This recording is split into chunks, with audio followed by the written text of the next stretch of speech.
The mail-order bride, stepped off the wagon at daybreak. The wagon lurched to a stop, and Clara Whitmore's hands were still trembling from the 3-day ride when she saw him, tall, weathered, standing in the dirt road like a fence post someone forgot to paint. Behind him, 2 small faces peered out from a barn doorway, eyes wide as silver dollars. She hadn't expected children. The driver handed down her trunk without ceremony, and the thud it made hitting the ground felt like the closing of a door she'd never open again. Boston was 1,000 miles and a lifetime behind her now. Dust swirled around her boots, good leather ones she'd saved for months to buy, back when she thought she'd be teaching in a real schoolhouse instead of marrying a stranger in a town called Ember Ridge. "Miss Whitmore," his voice was low, careful, like he was gentling a spooked horse. "I'm Daniel Thorne." She took his offered hand. His palm was rough as tree bark, and she wondered if hers felt too soft, too useless. "Mr. Thorne." The silence stretched between them like barbed wire. Up close, she could see the lines around his eyes, the gray threading through dark hair at his temples. He wasn't old, but something in his face looked tired in a way sleep wouldn't fix. Behind him, the smaller child, a girl maybe 5, wrapped herself around the leg of what must have been her older brother. "These are mine," Daniel said, and the word came out strange, like he wasn't sure it was true anymore. "Samuel's 8. Emma just turned 5 last month." Clara crouched down, her skirts gathering dust, and met Emma's gaze. The little girl's hair was tangled, caught up in uneven braids that looked like they'd been attempted by someone who'd never learned how. Samuel stood rigid, protective, one hand on his sister's shoulder. "I'm pleased to meet you both," Clara said softly. "I'm Clara. Your father wrote me a letter, and I came a very long way to be here." Emma's lip trembled. "Are you our new mammoth?" The question hit Clara like a fist. In all the letters, Daniel's awkward, formal sentences explaining his need for a wife, his children's need for a mother, she'd never let herself think of it that way. She'd thought of it as a position, a role, something practical. But looking at this child's face, she understood the weight of what she'd agreed to. "I'd like to be," she said, surprising herself with the honesty. Samuel's jaw tightened. "We don't need you." "Samuel," Daniel's voice carried a warning, but the boy didn't flinch. "We've been fine. We don't need some city lady coming here thinking she knows." "That's enough." Daniel's hand landed on Samuel's shoulder, firm but not harsh. "Go on inside, both of you." The children retreated to the house, a weathered structure that leaned slightly to one side, like it was tired of standing straight. Clara watched them go, her chest tight with something she couldn't name. "He's protective," Daniel said, picking up her trunk like it weighed nothing. "Their mother died 2 winters ago. Fever took her fast. Samuel remembers more than Emma does, and I think that makes it harder for him." Clara followed him toward the house, her boots leaving prints in the red dirt. "I understand." "Do you?" He glanced back at her, and there was no accusation in it, just genuine curiosity. "My mother died when I was 7, she said. My father remarried a year later. I bit the woman's hand the first time she tried to brush my hair." Something that might have been a smile tugged at the corner of his mouth. "What changed?" "She kept trying." The house was dim inside, smelling of old coffee and something burnt. Dishes were stacked in a basin, and dust covered every surface like a second skin. Through a doorway, she could see a bedroom, rumpled quilts on a narrow bed, children's clothes scattered across the floor. The whole place felt like people living around grief instead of with it. "I know it's not much," Daniel said, setting her trunk down near a rocking chair that had one broken slat. "Sarah, my wife, she kept things nice. I've tried, but the ranch takes most of my time, and the kids there." He trailed off, rubbing the back of his neck. Clara pulled off her gloves, folded them carefully, and set them on the table. "Mr. Thorne, I didn't come here expecting a palace. I came here because I believe people should help each other when they can." She met his eyes. "You need help, and I needed somewhere to be useful." "It's Daniel," he said quietly. "If we're going to be married, you should call me Daniel." The wedding was scheduled for tomorrow morning, just a quick ceremony with the circuit preacher who passed through once a month. Clara had agreed to it all in letters, practical arrangements that made sense on paper. But standing here now, in this house heavy with loss and dust, she felt the full weight of what she'd done. "Where should I sleep tonight?" she asked. He nodded toward a small room off the kitchen. "That was Sarah's sewing room. There's a bed in there. After tomorrow, we'll share the main bedroom." Heat crept up her neck, but she kept her voice steady. "That's fine." A crash came from the children's room, followed by Emma's wail. Daniel closed his eyes briefly, then headed toward the sound. Clara stood in the kitchen, surrounded by dirty dishes and the ghosts of a family she didn't belong to, and wondered if she'd made the biggest mistake of her life.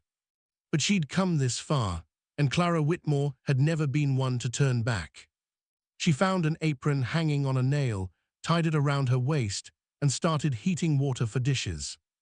By the time Daniel emerged from settling whatever crisis had erupted in the children's room, Clara had scrubbed half the dishes and discovered that the stove needed serious attention.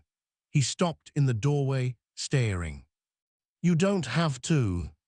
"I know," she said, not looking up, "but I'm here now, and these dishes won't wash themselves."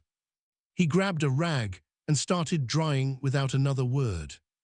They worked in silence, and Clara found herself oddly comforted by it. His presence was solid, uncomplicated. When their hands brushed reaching for the same plate, he pulled back quickly, murmuring an apology. "Samuel's angry," he said finally. "He thinks I'm trying to replace his mother." Clara rinsed a cup, watching the water run clear. "Are you?"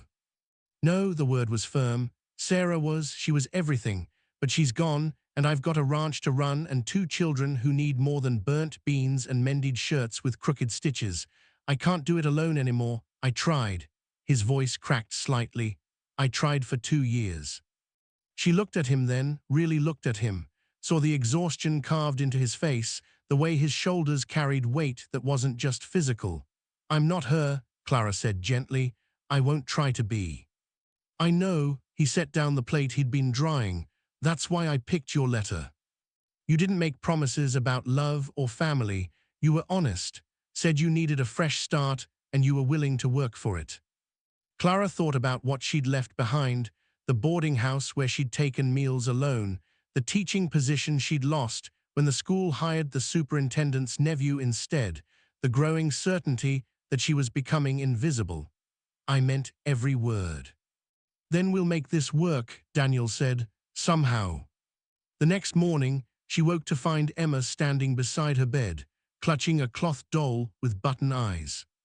"Are you awake?" the little girl whispered. Clara sat up, pushing hair from her face.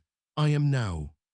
Emma climbed onto the bed uninvited, settling cross-legged with her doll in her lap. "My mama used to sing to me. Do you know any songs?" Clara's throat tightened. "A few." "Will you sing me one?" So Clara sang, an old hymn her own mother had sung, words about grace and mercy. Emma listened with grave attention, then announced, "That's a sad song."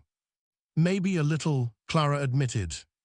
"Mama used to cry sometimes when she sang," Emma said matter-of-factly. "Papa thought I didn't notice, but I did." Clara reached out slowly and smoothed a strand of hair from Emma's face. "It's okay to cry, even when you're singing." Emma considered this. "Samuel says crying is for Barbies." "Samuel is 8, he'll learn." A ghost of a smile crossed the child's face. Then she leaned forward conspiratorially. "My hair's all tangled. Papa tries, but he pulls too hard." Clara's heart squeezed. "Would you like me to help?" 20 minutes later, Emma sat between Clara's knees on the porch while Clara worked through the tangles with careful fingers. The morning sun was still low, painting everything gold and pink. Samuel appeared in the doorway, watching them with those guarded eyes. "Your sister has beautiful hair," Clara said, not looking at him directly, "but it needs regular brushing or it knots up something awful." Samuel said nothing. "My students back in Boston used to complain about brushing their hair," Clara continued, sectioning Emma's hair for braiding. "I told them hair is like promises, you have to tend to it every day or it gets all tangled up." "You were a teacher," Samuel's voice held reluctant interest. "For 3 years. Clara began weaving Emma's hair into a neat braid. I taught reading, arithmetic, geography. My favorite was the stories, though. I used to read to the children every Friday afternoon. Emma twisted to look at her. Would you read to us? Emma, don't be rude, Samuel said, but his tone had lost its edge. It's not rude to ask, Clara said, tying off the braid with a ribbon from her pocket. And yes, I'd be happy to read to you, if you want. Samuel studied her for a long moment. What kind of stories? All kinds. Adventures, mysteries, tales about brave people doing hard things. Do you know stories about cowboys? Emma asked. Clara smiled. Not yet, but I bet your father does. Maybe he could tell us some. Daniel appeared from around the house then, dirt on his pants and hay in his hair. He stopped when he saw them, Clara on the porch with Emma, Samuel hovering in the doorway like he couldn't decide whether to stay or go. Emma's braid looks nice, he said carefully. Emma beamed and touched it. Clara did it, and she's going to read us stories. Something shifted in Daniel's expression, relief mixed with something deeper, more complicated. His eyes met Clara's over Emma's head, and she saw gratitude there, but also wariness, like he was afraid to hope. We should get to town, he said. Preacher's expecting us at 10. The wedding was brief and awkward. The preacher spoke the words in a dusty church that smelled of old wood and candle wax. Clara wore the same dress she'd traveled in, brushed clean as she could manage. Daniel wore a suit jacket that was too tight across the shoulders, like it had been bought for a different version of himself. When the preacher asked if she took Daniel Thorne as her lawfully wedded husband, Clara said, I do, and meant it, not in the way of romance novels, but in the way of a promise made and a door closed behind her. Daniel's kiss was quick and chaste, barely a brush of lips. His hands shook when he slipped the thin gold band on her finger. They walked back to the ranch. Daniel had decided the wagon could be fetched later. The children ran ahead, Emma picking wildflowers, Samuel throwing rocks at fence posts. Clara walked beside her new husband in silence, her hand occasionally brushing his. You're good with them, Daniel said finally, Emma especially. She's sweeter. Samuel will come around, he just needs time. Clara watched the boy's rigid shoulders ahead of them. He needs to know I'm not taking anything from him, that I'm adding, not replacing. Daniel glanced at her. You think about things, don't you, the reasons behind them? Too much, probably, she smiled slightly. It's why I never could keep my opinions to myself in Boston. People didn't much care for a woman who thought she understood things. Maybe you came to the right place then, Daniel said. Out here, surviving matters more than propriety. They reached the ranch as noon sun turned everything harsh and bright. Clara expected Daniel to say something about the marriage, about what came next, but he just nodded toward the barn. I've got to check on a horse that's gone lame. You'll be all right. She almost laughed. I'll manage. Inside, she found Emma in the kitchen, struggling to reach the pump handle.